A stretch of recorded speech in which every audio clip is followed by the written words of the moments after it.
Hello friends, இன்றைக்கி அரைக்கீரை வச்சு சாதம் சப்பாத்திக்கான சைட் டிஷ் பார்க்கலாம்.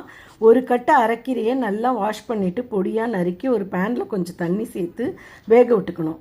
கீரை நல்லா வேகரித்து ஒரு ஸ்பூன் உப்பும் ஒரு ஸ்பூன் சர்க்கரையும் கலந்துக்கணும். சர்க்கரை சேர்த்தா கீரையோட கலர் மாறாமல் இருக்கும். 1/4 கப்பு பைத்தம்பருப்பை வேக விட்டு எடுத்துக்கணும். கீரையோடு அதை சேர்த்து நல்லா மசிச்சு விட்டுக்கணும். இப்போ ஒரு வாணலியில் 2 ஸ்பூன் எண்ணெய் விட்டு பொடியாக நறுக்கின 2 வெங்காயம் 3-4 பூண்டு சேர்த்து பொன்னிறமாக வதக்கிக்கணும். ஒரு சின்ன தக்காளி, தேங்காய், சீரகம், 2 பச்சை மிளகா, 2 காஞ்ச மிளகா இதையெல்லாம் அரைச்சி வெங்காயம் பூண்டு வதக்கினதோடு சேர்த்து நல்லா வதக்கிக்கணும்.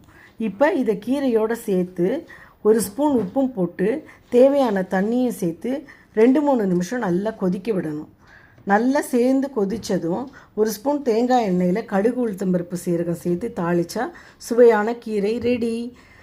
வெங்காயம் பூண்டு வேண்டாம்னா கீரையும் பருப்பையும் மசித்து தேங்காய், சீரகம், மிளகாய் அரைச்சி விட்டு தாளிச்சுக்கலாம்.